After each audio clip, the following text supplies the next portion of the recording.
We hear you've been kind of sick this tour. You having a great time?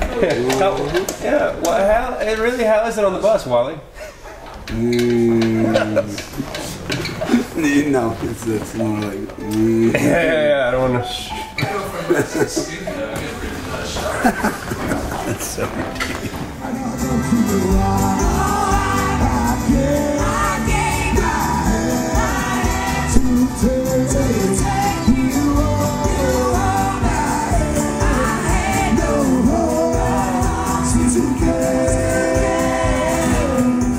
Your style of music is very difficult to place it into one genre. Thank you. It goes a lot of ways, so... Yeah. Your latest record, Mutt, also has all those different sounds in it, different influences. Yeah. So why is it because you feel the need to write a record like that, or is it just something that comes out during the writing spontaneously? Not necessarily during the writing of the songs. You know, I try to just sort of listen to where they want to go when they're written, but then later on, when it's time to record them, I'll hear them different ways. Yeah, and I just try to do that intuitively. I do a lot of hard work with the lyrics and the melodies, and then when it comes to whatever the clothes the song wants to wear, I kind of let it pick out what it wants to wear out.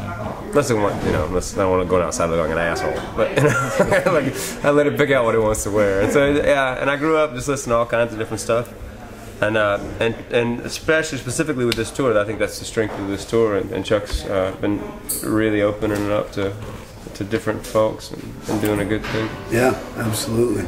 I think that's one of the most special elements of the tour is just to, break it up and have this particular lineup. I think is one of the most eclectic lineups we've had to date in the 5 years that we've done this tour.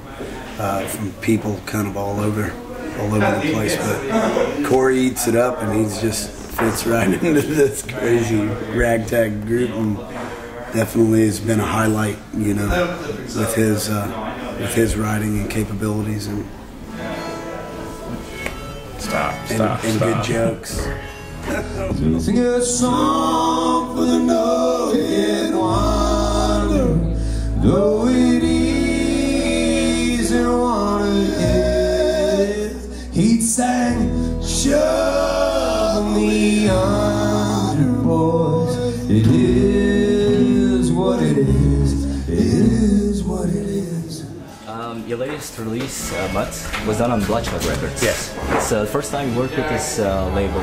Yeah, it's my new home. Yeah, because the previous ones were always on I the Hell You Say, and 12 songs were on Mad Jack. Mad Jack, yeah. So why did you change the label, or? Well, Mad Jack and I parted ways a good piece ago. It's been a while between records, just out of bad business, but we parted ways, amicably. But just takes so long to get records out.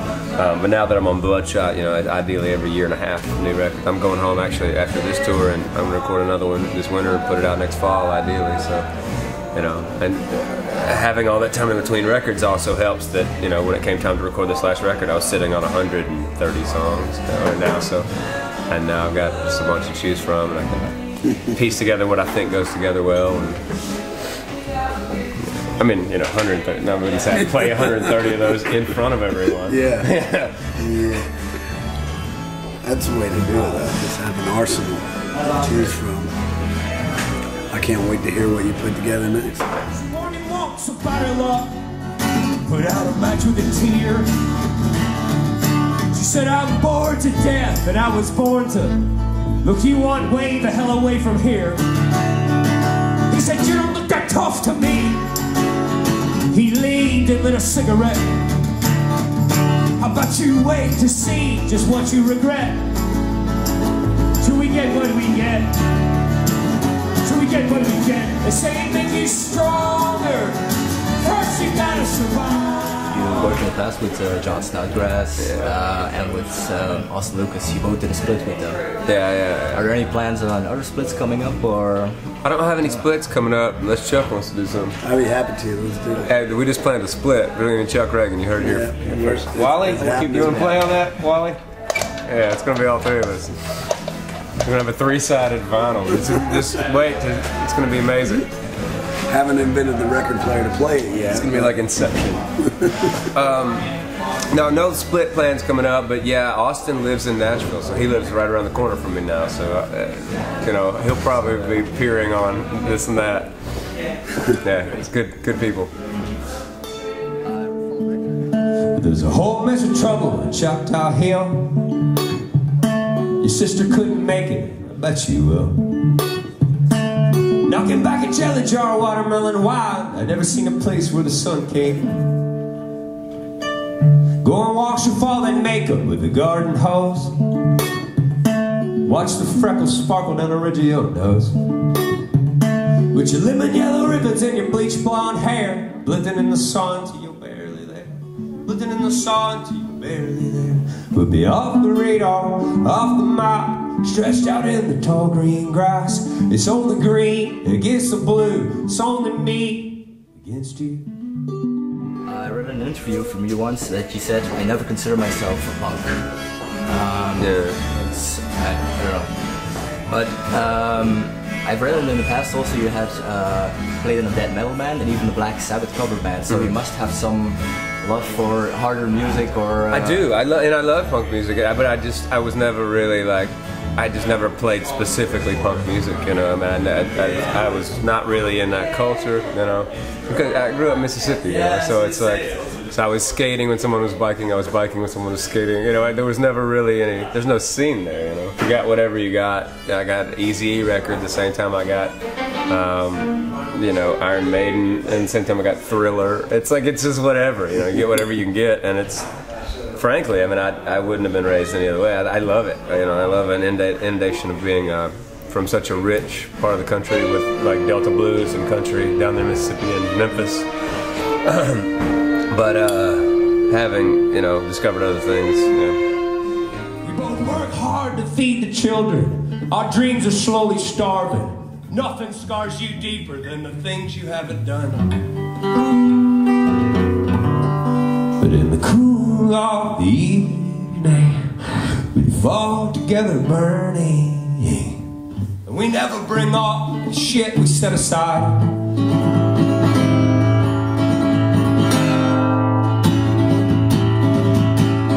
Cause it was worth all the hard time, worth all the heartache. It was worth it all if it was only for that night. But I wouldn't trade that night. You were originally from Mississippi, like you just said. Yeah. But now you live in Nashville. It's like known as the city for country music. How is that? How's the city Nashville? How's the influence of working there on your records? Well, you know, I did that last record in San Francisco, so there's no influence whatsoever of Nashville on that last record. Yeah, Nashville's kind of, you know, Memphis is, you know, pretty much where I'm from. Real North Mississippi is right by Memphis, and Memphis would have done what Nashville could do if blues could have been commercialized. You know, they would have, but blues is commercial proof. So Nashville kind of ruined country with commerce and, you know, really cheesy pop country. But there's still one of the only towns you can make a living with a pen and paper and never have to tour. I mean, there's still a songwriting tradition there. The great musicians there. So yeah, and I'm sure I'll probably do the next record there. You know, I'm married now, and you know, if I don't have to tour, I want to be, you know, I don't want to be gone to do a record. You know, I want to do a record somewhere close to there, and yeah, so it'll probably be influencing the next one. There's Jay Malinowski in some underpants if you want to add to the interview. Cover your eyes, Ain't been transcendent, much of nothing. I've been down in it. I ain't free. We're no experiment. These 7 years they went like a life out of me.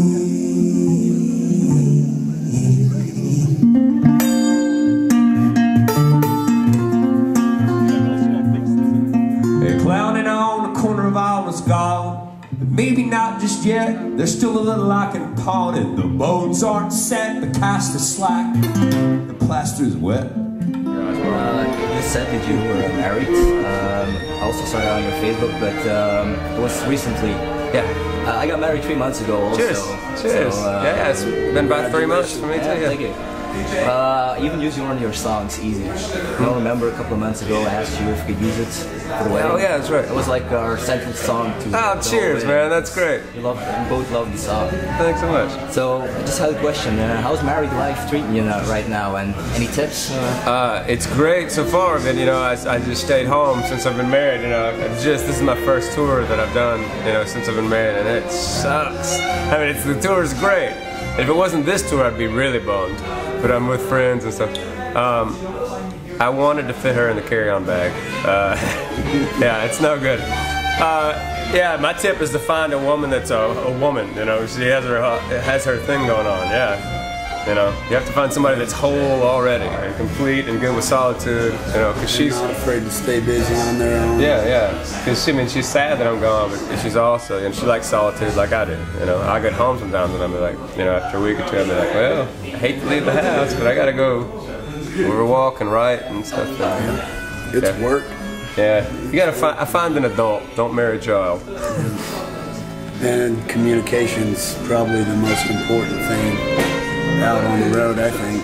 Yeah. Like, when you have a partner back home, like just staying connected and staying in touch. It's easier with the Skype.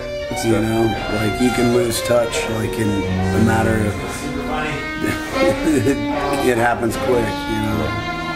I think it's important. Good advice.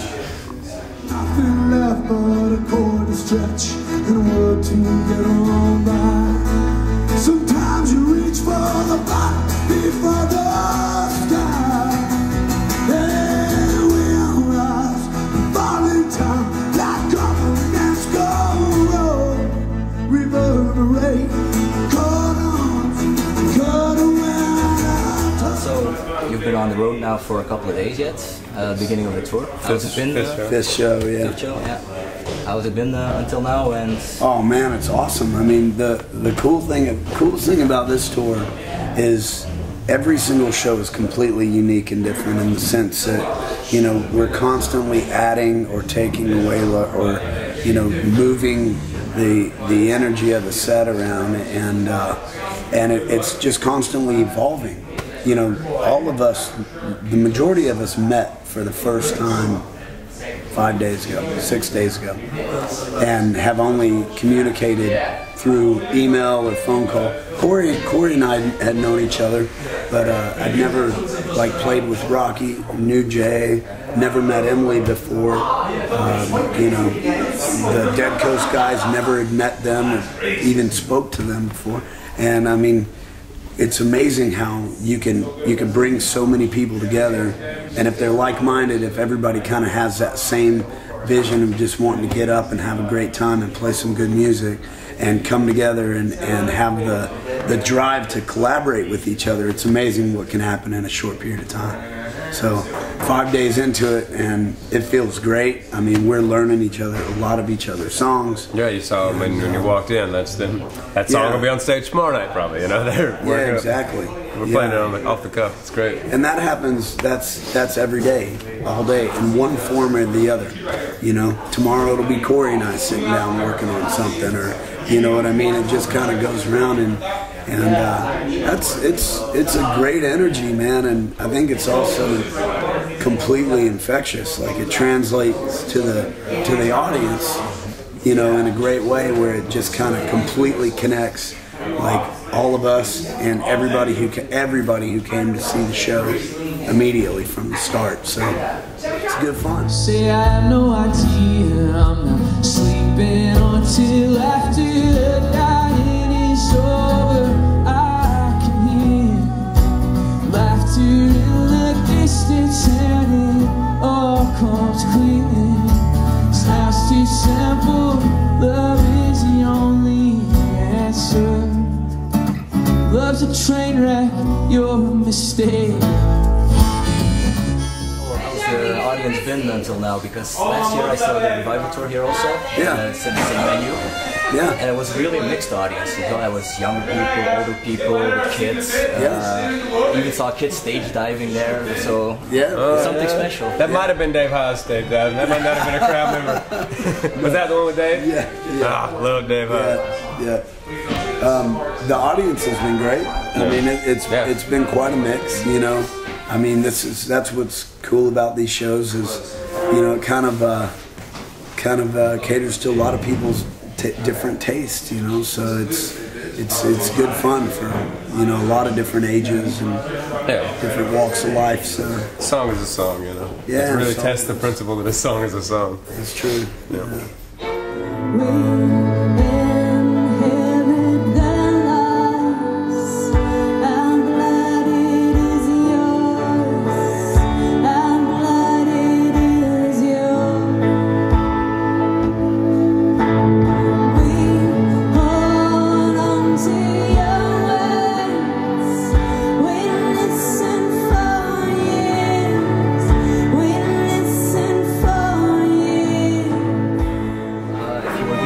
Blanche to work with any artist, you know, you can pick dead or alive. Dead or alive? Yeah. Woo. Any specifics? That's tough. Dead. How much time do you have? Exactly. How much time do you have? Yeah, I would. Yeah, wait. You know what? Actually, we don't have. Let's play a couple of minutes. Yeah. Oh shit. Any artist there alive? Well, yeah, I'd probably work with John Prine. Yeah. John Prine's the reason I started writing songs. I first heard his music. I mean, I don't know what I would do. I would just stand there and flip out while he played. Yeah, that'd be our song. What about you? Towns, maybe. Yeah, Towns. Yeah, that's a good one. Or actually, Blaze Foley. Blaze is still kicking it. Oh, did he pass? Yeah. Shit.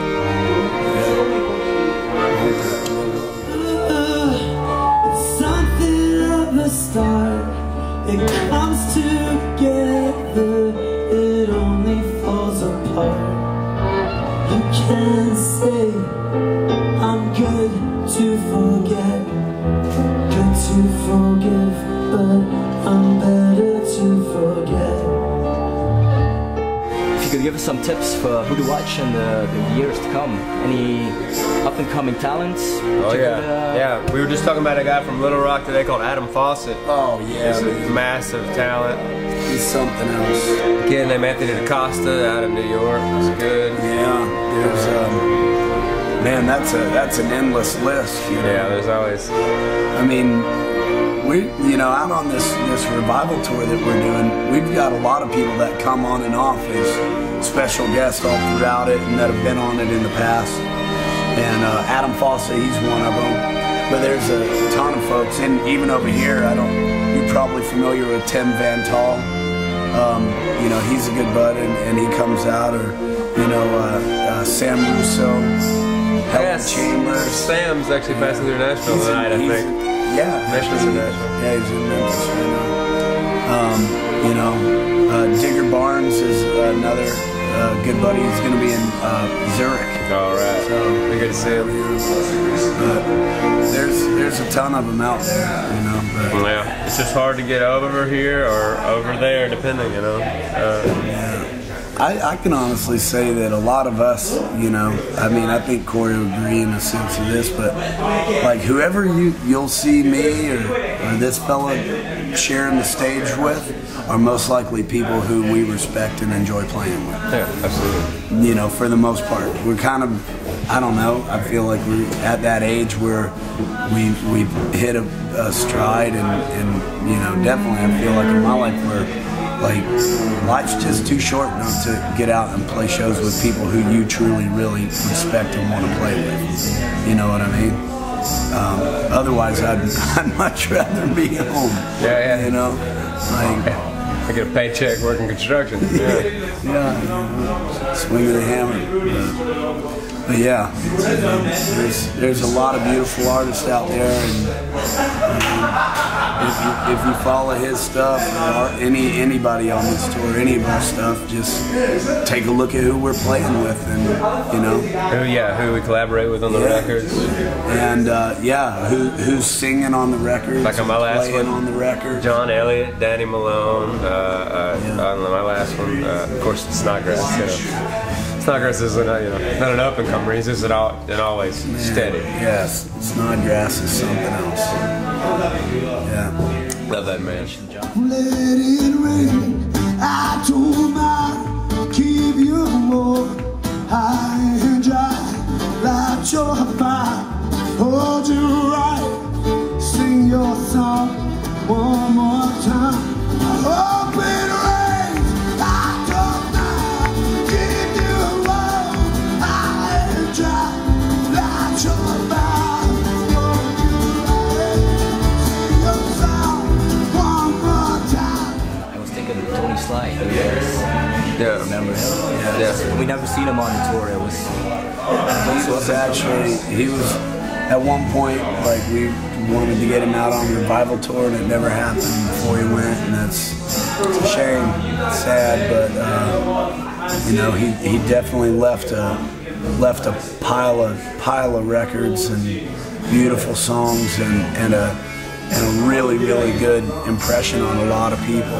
Like I never knew Tony, and you know, but I've got a lot of dear friends who were very, very close to him, and it hurt my heart, you know, to see them hurt. And, you know, that's always a testament of a person's character. You know, when somebody who you love and respect, and you see him hurting that much, you kind of realize, like, you know, that person was most likely worth their weight in gold, you know. Okay, we'll leave it to that. Yeah. So good luck to both of you, and good luck tonight. All right, thanks. And the rest of the tour. Thanks for taking the time. Thanks for the interview. Hello, one morning,